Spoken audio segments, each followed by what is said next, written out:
coming to you from the Beehive. Today I'm going to show you how to make this easel card using the Picture Perfect stamp set and the Squares Collection framelits. Now this easel card is really cool because I'm using the squares on the diagonal, and the scallop square gives us the perfect backdrop for the card. So when you pull up the square, you can tuck it behind whatever embellishment you're using down here at the bottom, and in this case it's the rose from the Picture Perfect stamp set, and it's just so beautiful. Not only that, this hummingbird is just really gorgeous. I have never seen a stamp like it. There are 4 stamps that are used to create this beautiful hummingbird. You are going to love this stamp set. So let me show you how to make this card. To start off with, you are going to need your simply scored scoring board and a piece of thick Whisper White cardstock, and I have cut this piece to 10 inches by 5.5 inches. And I'm going to put one of the long sides up at the top of the scoring board, and we are going to score at the 2 3/4 inch mark and the 5 inch mark. Then we're going to turn this into a card base, so we're going to fold in half along the middle score line. We are going to ignore this extra score line just for the moment. And then you're going to bring in your Big Shot. And I've got my magnetic platform on here, which will make it a little easier to keep the square dies in place as I cut. And I'm going to use the largest plain square. So this one right here. And I'm going to put it on the diagonal on my Whisper White piece. My score line is up here at the top. The open end of the card is down here. And I'm also going to make sure that I align the score line that we created. I'm going to align that with the corners of my square. You'll also notice one more thing. The fold of your card is on the inside of the die right here. So now we're going to go ahead and cut this.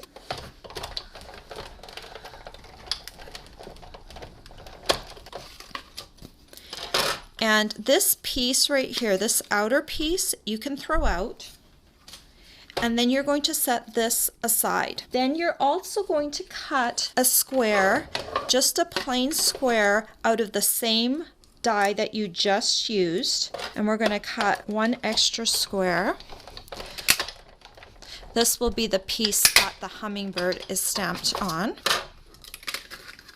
So you keep that square and set it aside for the moment, and you can throw away this outer piece. And then we just need one more thing. We need the scallop for the outside. So I'm going to take the scallop square die, and we're just going to run this through Big Shot. Like that. And again, you can throw away the outside piece.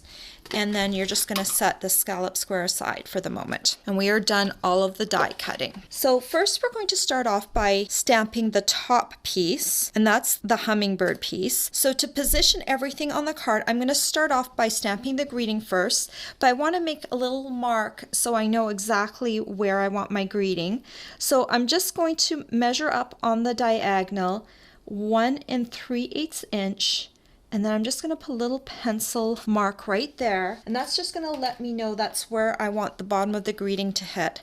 I'm going to be using my Early Espresso ink pad, and I just love the greetings in this set. They're some of the nicest little greetings, and I'm going to be using You Are the Nicest.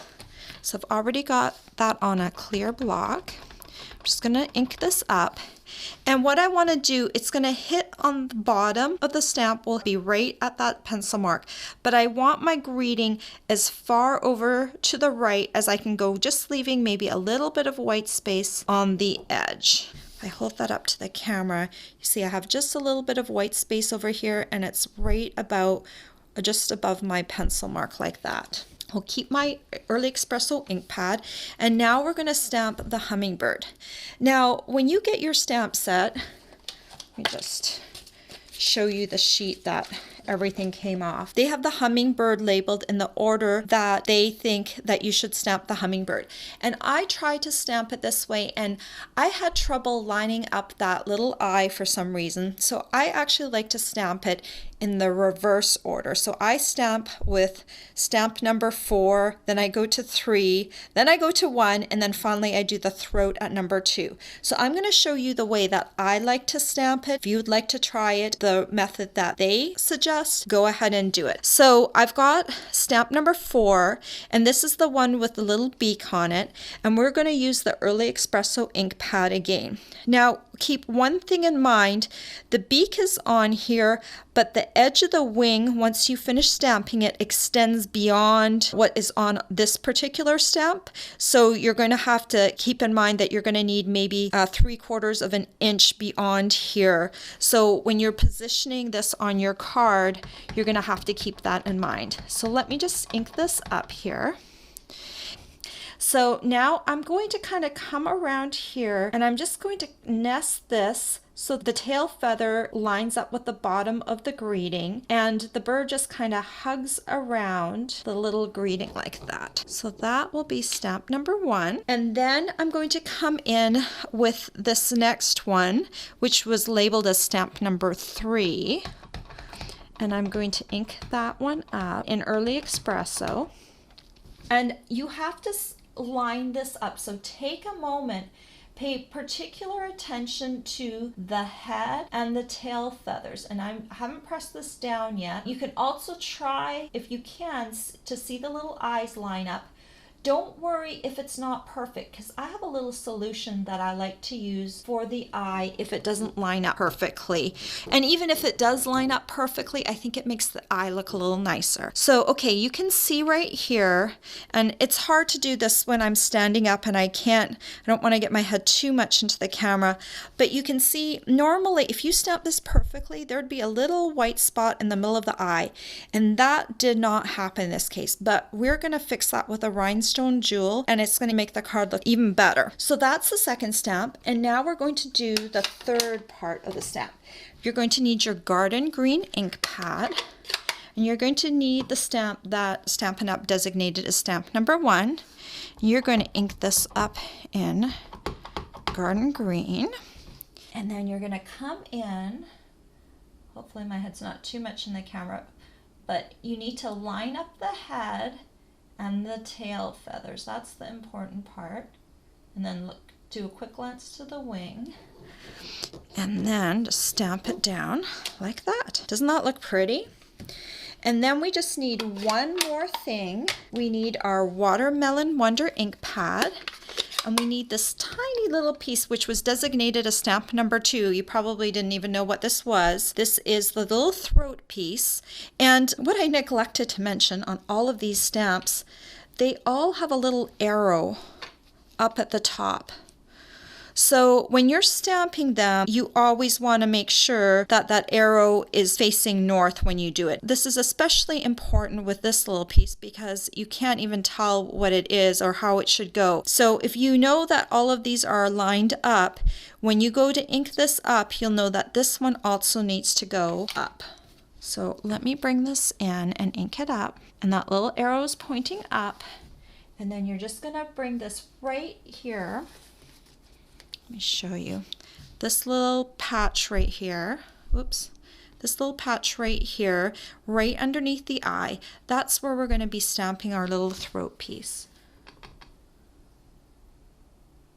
Like that. And I try, when I stamp it, I try to err and go a little bit towards the dark because I want that to blend seamlessly, and I don't really want a white line right there. So I try and overlap just a little bit onto the dark eye band underneath. So I've got my rhinestone jewels right here, and I've got a black Sharpie, and I use these smallest rhinestone jewels. And when you color a rhinestone to make it an eye, I never color the center of it. I go around the edge and I create a kind of a black circle right around the edge, and that kind of creates a white spot in the center, and it makes it look much more like an eye. So I kind of just go around the outside, and then the best way to remove them off the sheet is to use your paper piercing tool, and I just kind of go underneath, and I'm going to grab that little eye. I'm going to plop it onto there. And I like where it goes. I'm going to stick it down. Now, isn't that a fabulous little eye? Let me see if I can get it into the light a little bit. But you can see it kind of sparkles a little bit and it makes it look like a realistic eye. This hummingbird just looks absolutely fabulous. Okay, now let's work on our card base. Our card base has that score line running through it. What you need to do is fold this back. I'm just going to take my bone folder and smooth that fold down so it lays flat. And then we're going to stamp a leaf and a rose to go right here. My rose is going to be about here, so I want to stamp a leaf kind of coming up this direction. And for that, I'm going to need the leaf stamp, and this has 3 pieces to it as well. And we're going to start off with the Wild Wasabi ink pad. And again, these leaves have little arrows. This time the arrow is going to face down because I want it actually to go this way because the vein of the leaf needs to come away from the rose.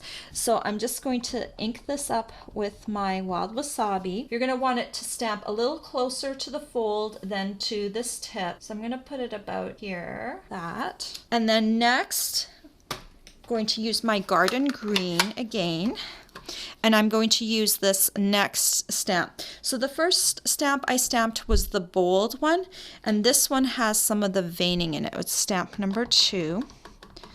And remember, the arrow this time is facing down. And the easiest way to do this is to kind of match up the outside and then the vein of the stamp. And then finally, there's this last piece. And again, I'm going to use garden green. And I'm going to line up the vein going down the center of this stamp like this. So I've got the leaf stamped. Now we just need to stamp the rose. And the rose has 3 pieces as well. And you just need a scrap piece of Whisper White. And I like to use the thick Whisper White because our card is going to tuck behind it. And the thick Whisper White is a little bit more sturdy. So we're going to start off with Calypso Coral. And we're going to use the stamp that is the boldest. And I'm going to stamp this with the arrow facing up. And we're going to cut this out so you can stamp it anywhere on your scrap piece of Whisper White. Then you're going to come in with Watermelon Wonder, which I think is nice because it's going to bring out the ruby throat of the hummingbird and match it a little bit. And then we're going to take the bigger one with some more detail in it.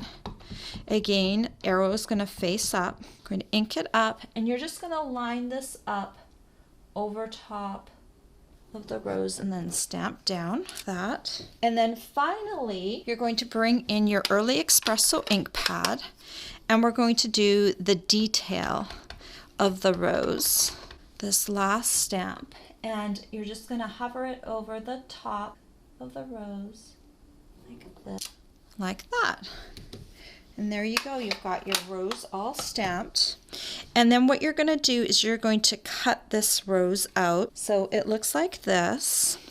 And that rose will go down here like that. So you're just going to take some dimensionals and put it on the back of the rose.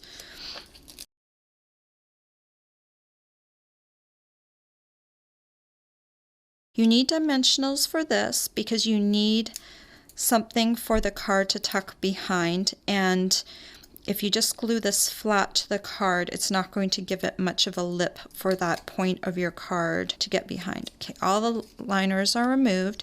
You're just going to put this down here at the bottom like this. So now we just need to glue these 2 pieces together. So I'm going to use my Tombow, and I'm going to go around the outside of this triangle. And then I'm going to come in on the inside. And then this piece just gets matched up to the top of this one. So just make sure that the top and the sides line up nicely. And then press down once you've got good alignment, like that. So when your card opens, it tucks behind like that. And then to make it look even a little better, the scallop piece adds that little frame to the bottom. So if you close this up and turn it around, you're just going to put Tombow along the bottom square like this. Make sure, of course, you don't get this corner right here. You want it, there's that little fold right there. And once you have your Tombow on there, you're just going to line up your card in the square like that and then press down. And there you go. This card just opens up and tucks behind. And here's what it looks like when it's flat. And isn't that just beautiful? This hummingbird stamp is just absolutely phenomenal. If you are a bird lover like I am, you will just absolutely adore this stamp set. And this easel card is the perfect way to showcase this stamp set. All the supplies you'll need to make this picture perfect easel card are available for purchase on my blog. I hope you've enjoyed this tutorial. Bye for now.